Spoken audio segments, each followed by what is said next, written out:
నమస్తే. ఒక్క ట్వీట్ ఇప్పుడు తెలుగువారు ఎక్కడున్నా సరే, ఇరు రాష్ట్రాల ప్రజలు కావచ్చు, ఇంకెక్కడ ఉన్నా సరే తెలుగు వాళ్ళందరిలో కూడా ఈ ట్వీట్ పైనే చర్చ.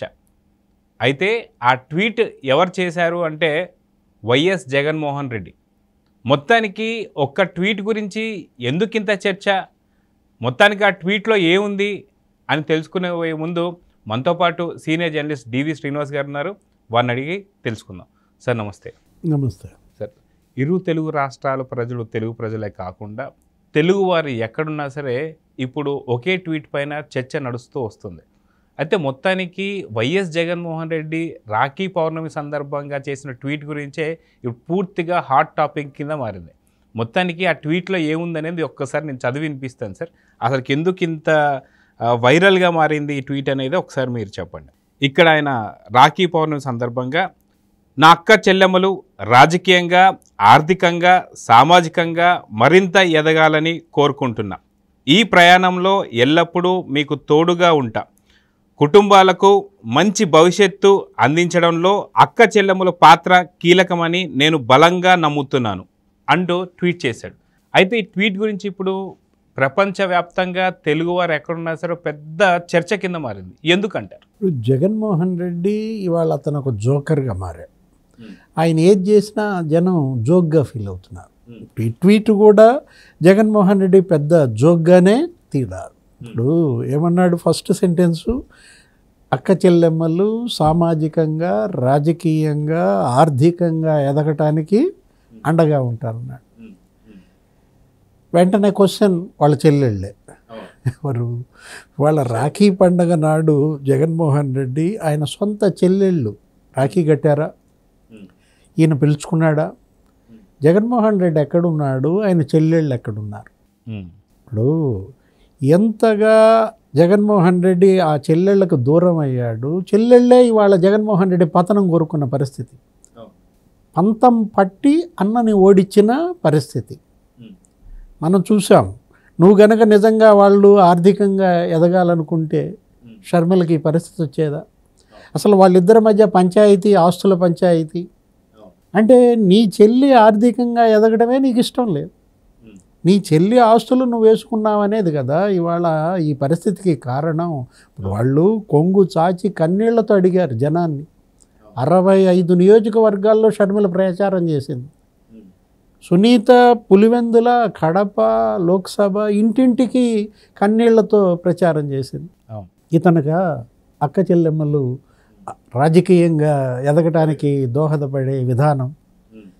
ఇంకో సెంటెన్సు, కుటుంబంలో అక్క చెల్లెమ్మలదే క్రియాశీల పాత్రని నేను బలంగా నమ్ముతాను. బలంగా నమ్మేవాడు అయితే ఇవాళ నీ చెల్లెళ్ళు రోడ్డును పడేవాళ్ళ. అంటే జగన్మోహన్ రెడ్డి చెప్పేదొకటి, చేసేదొకటి. చేసేది చెప్పడు, చెప్పింది చెయ్యడు అనేది ఈ ట్వీట్. ఇప్పుడు మళ్ళీ ఇంకొకటి, నీతులు బాగా చెప్తాడు, విలువలు అంటాడు, విశ్వసనీయత అంటాడు. అసలు అతను ఏది చెప్పినా మనం రివర్స్లో తీసుకోవాలన్నమాట. ఇవాళ అతను చెల్లెళ్ళ పాలిట ఒక యముడిగా మారాడు. అతను మరి రాఖీ పండుగ నాడు అతను ట్వీట్ పెట్టకుండా ఉండాల్సింది. అతను పెట్టాడో మరి అతని బదులు వీళ్ళు ఎవరో పెట్టుంటారు ఆయన దగ్గర పనిచేసే బ్యాచ్. ఇవాళ షర్మిలకి నిజంగా నువ్వు రాజకీయంగా ఎదుగుదల ఇష్టపడినాడివైతే షర్మిలకి ఇచ్చేవాడు సీటు. కడప ఎంపీగా వైఎస్ఆర్ కాంగ్రెస్ పార్టీ అభ్యర్థిగా ఇప్పుడు కాదు, 2014లో ఇచ్చేవాడు, 2019లో ఇచ్చేవాడు, 24లో ఇచ్చేవాడు. అందరికీ ఇచ్చావు రాజ్యసభ. ఇవాళ 11 మంది రాజ్యసభ సభ్యులు ఉన్నారే, వాళ్ళల్లో ఒకళ్ళగా షర్మిల ఉంటే నీకేమన్నా అభ్యంతరమా? చెల్లెళ్ళను చూసి అసూయపడే అన్నగా ఇవాళ జగన్మోహన్ రెడ్డి ప్రజల ముందు దోష అయ్యాడు. నీకోసం నీ చెల్లి 3000 కిలోమీటర్ల పాదయాత్ర చేసింది, నువ్వు జైల్లో ఉన్నప్పుడు పార్టీని నిలబెట్టింది. అట్లాంటి చెల్లికి రాజకీయంగా నువ్వు ఎందుకని ఎదుగుదలకు సహకరించలేదు? ఇల్లు ఊడవలేనమ్మంట వీధి ఊడ్చిందనో ఏదంటారు. నీ ఇంటిని నువ్వు చక్కబెట్టుకోలేవు కానీ నువ్వు ఊళ్ళో అక్క చెల్లెమ్మలందరి గురించి మాట్లాడతావు. అసలు ఆయన నోరు తెరిస్తే అదే కదా, అక్క చెల్లెమ్మలు అంటారు. అవహేళనకు గురవుతున్నాయి జగన్మోహన్ రెడ్డి ప్రసంగాలు, జగన్మోహన్ రెడ్డి మాటలు, ఈ ట్వీట్లు కూడా అన్నమాట. ఇప్పుడు ఇవాళ సునీత తండ్రి హంతకులకు మరి ఇంతవరకు శిక్ష పడకపోవటంతో సునీత చేస్తున్న సుదీర్ఘ పోరాటం ఇది 6వ ఏడాది. అవును. నీ సొంత బాబాయ్ ఉమ్.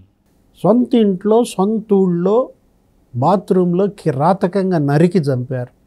నువ్వు ఆ దోషుల్ని నువ్వే కొమ్ము కాస్తున్నావని, దోషులకు జగన్మోహన్ రెడ్డే ఇవాళ హంతకులకు రక్షగా మారాడని కదా ఎవరు ఆరోపిస్తున్నారు? ప్రత్యర్థులు, తెలుగుదేశం, జనసేన వీళ్ళు కాదు కదా, నీ సొంత ఇంటి సభ్యులు.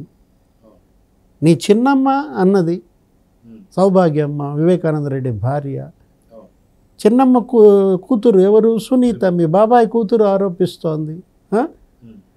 అసలు నీ సొంత చెల్లి, రక్తం పంచుకుని పుట్టిన చెల్లె చెప్పింది కదా, మా బాబాయ్ హత్య జరిగిందే కడప ఎంపీ సీటు కోసం, చనిపోబోయే ముందు నా దగ్గరకు వచ్చాడు, ఉంటే నువ్వుండు లేకపోతే నేను ఉండాలి, బయట వాళ్ళు ఉండటానికి వీల్లేదన్నాడు. నాతో బలవంతంగా ఒప్పించుకుని వెళ్ళాడు. కానీ జగన్మోహన్ రెడ్డి సీట్ ఇవ్వలేదు. ఏమంటాడు జగన్మోహన్ రెడ్డి? ఒక తరంలో ఒక్కళ్ళే రాజకీయం చేయాలి, ఇంకొకళ్ళు వ్యాపారాలు చేసుకోవాలని ఒక పెద్ద కొత్త సిద్ధాంతాన్ని ఇచ్చాడు. దానికి కూడా షర్మిల కౌంటర్ ఇచ్చింది. ఈ మాట నాన్న అనుకున్నాడా? ఒక తరంలో ఒకళ్ళే రాజకీయం చేయాలని రాజశేఖర రెడ్డి అనుకోలేదే అని అడిగింది. నువ్వు రాజన్న రాజ్యం తెస్తానన్నావు, రాజన్న ఇలా తమ్ముడిని రోడ్డు మీద పెట్టాడా? రాజశేఖర రెడ్డి లోక్సభకి వెళ్తే తమ్ముడిని అసెంబ్లీకి పంపాడు, అతను అసెంబ్లీకి వెళ్తే తమ్ముడిని లోక్సభకు పంపాడు. చక్కగా నడిచింది ఆ బంధం. ఇవాళకి వాళ్ళ అన్నదమ్ములు ఇవాళ వాళ్ళని ఒక ఇదిగా తీసుకుంటారు. వాళ్ళు ఎలాంటి పనులు చేసినా ఏది ఆ ఐక్యత, ఆ కుటుంబ బంధం. ఇప్పుడు ఒక కుటుంబంలో ఒకడే రాజకీయం చేయాలని ఇతను ఒక పెద్ద కొత్త సిద్ధాంతం ఇచ్చాడే. మరి అవినాష్ రెడ్డి ఏ కుటుంబం, రవీంద్రనాథ్ రెడ్డి ఏ కుటుంబం, కమలాపురం మాజీ ఎమ్మెల్యే మేనమామే కదా. సుబ్బారెడ్డి, వైవి సుబ్బారెడ్డి ఏ కుటుంబం, బాలినేని శ్రీనివాసరెడ్డి ఏ కుటుంబం. వీళ్ళంతా ఒకే కుటుంబంలో రాజకీయం చేసినప్పుడు ఒక షర్మిలే ఎక్కువైందా? ఎందుకు షర్మిల అంటే అంత అసూయ? అంటే తను ప్రసంగాలు ప్రజల్లోకి బలంగా ముద్రపడుతున్నాయనా? నీకన్నా తనకి చరిష్మా ఎక్కువనా? రాజశేఖర రెడ్డి కనపడుతున్నాడనా? ఆమెలో జగన్మోహన్ రెడ్డిలో రాజశేఖర రెడ్డి కనపడలేదన్నా? చెల్లిని చూసి అసూయపడే అన్నగా మిగిలిన జగన్మోహన్ రెడ్డి ఇప్పుడు ఈ రాఖీ శుభాకాంక్షలు అవహేళనకు గురవుతున్నాయంటే మీరేమన్నారు? ఒక ఆంధ్రప్రదేశే కాదండి, తెలంగాణయే కాదు, మొత్తం ప్రపంచంలో తెలుగు వాళ్ళంతా ఒక ట్వీట్ గురించి చర్చోపచర్చలు, రీట్వీట్లు.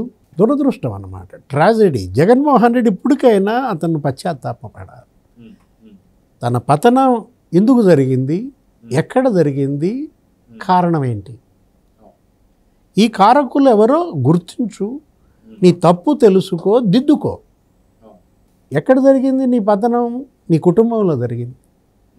నీ తల్లి నువ్వు ఓడిపోవాలని కోరుకుంది, అమెరికా నుంచి వీడియో వదిలింది. ఏమని? తన కూతుర్ని గెలిపించండి అంటూ జగన్మోహన్ రెడ్డి అభ్యర్థులను ఓడించమని ఆమె అంతర్లీనమైన సందేశం ప్రజలకు బలంగా వెళ్ళింది. అది పరిష్కరించుకో. అమ్మని శాశ్వత అధ్యక్షురాలుగా తీసేయటం చారిత్రాత్మక తప్పిదం అని చెంపలేసుకోవాలి. మళ్ళా విజయమ్మని వైఎస్ఆర్ కాంగ్రెస్ పార్టీ గౌరవ అధ్యక్షురాలుగా చెయ్యి. షర్మిల, అది ఆస్తుల పంచాయతీయా, పదవుల పంచాయతీయా తేల్చుకోండి, కూర్చోబెట్టుకోండి, పెద్దలు మాట్లాడుకోండి, పరిష్కరించుకుంటే రక్తబంధమే కదా. ఏది ఎంతసేపు పరిష్కారం అయిపోతుంది? ముందు నీ పరంగా రావాలి కదా. నువ్వు పెద్దోడివి, అన్న పరంగా నువ్వు ఒక అడుగు ముందుకేస్తే చెల్లి పరంగా ఆమె ఇంకొక 4 అడుగులు ముందుకేస్తుంది కదా. నీ నుంచి సూత్రం నీ నుంచి రాకుండా వాళ్ళు ఎలా వస్తారు ముందుకి? అదేవిధంగా సునీతకి న్యాయం జరగాలి. బాధితురాలు, తండ్రిని కోల్పోయింది. ఇప్పటికైనా జగన్మోహన్ రెడ్డి అవినాష్ ఉచ్చులో నుంచి బయటపడాలి. అవినాష్ ట్రాప్లో నుంచి బయటకు రానంత కాలం జగన్మోహన్ రెడ్డికి భవిష్యత్తు లేదు, వైఎస్ఆర్ కాంగ్రెస్ పార్టీకి భవిష్యత్తు లేదన్నమాట. అదే గతంలో చూసుకుంటే వైఎస్ షర్మిల తెలంగాణలో కారులో కూర్చోబెట్టుకొని చాలా చాలా దూరం వరకు ఈడ్చుకెళ్ళిన సంగతి మనం చూసాం. అదేవిధంగా సునీత తన తండ్రిని కోల్పోయినందుకు తగిన న్యాయం జరగాలి అన్నప్పుడు వాళ్ళ సొంత అన్ననే పూర్తిగా సీఎం ఉన్న పొజిషన్ కూడా మనం చూసాం.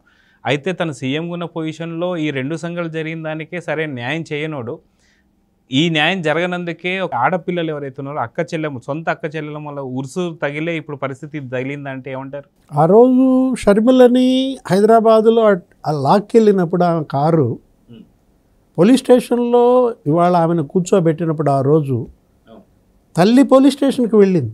ఎవరు? విజయమ్మ. కనీసం ఇతను స్పందించలేదు. మోడీయే స్పందించాడు అన్నారు అప్పట్లో.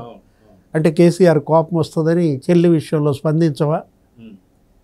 సునీత బాబాయ్ హత్య, అవినాష్ రెడ్డి బీజేపీలో వెళ్ళిపోతాడు, ఏమవుద్ది నా మీద 12 అవుతాయి, ఇప్పుడు 11 కేసులకు ఇంకో కేసు యాడ్ అవుద్ది.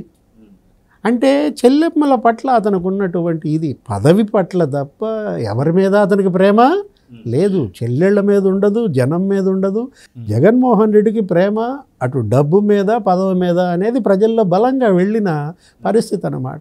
అసలు ఈ 5 ఏళ్ల జగన్మోహన్ రెడ్డి పరిపాలనలో మహిళలపై వేధింపులు, అత్యాచారాలు, హింస, మామూలు హింస, ఎలా చెలరేగిపోయారు ఈ గంజాయి మాఫియా, ఈ రౌడీలు, బ్లేడ్ బ్యాచ్ అని, ఎన్ని రకాల గ్యాంగులు బయలుదేరాయి. చెడ్డీ గ్యాంగ్ అని, గడ్డం గ్యాంగ్ అని, అసలు బయటికి వెళ్ళినటువంటి ఆడబిడ్డకి రక్షణే లేకుండా పోయింది జగన్మోహన్ రెడ్డి పరిపాలనలో.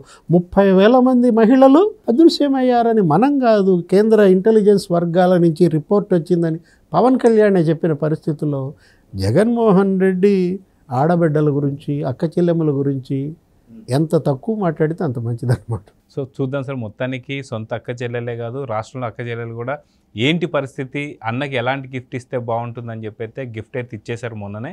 సో ఇంకా మారకపోతే ఉన్నటువంటి ఒక 11 సీట్లు కావచ్చు, మిగతా సీట్లు కూడా కోల్పోయే పరిస్థితి అయితే ఉంది. అది అర్థం చేసుకోవాలని అయితే కోరుకుందాం. నమస్తే. నమస్తే.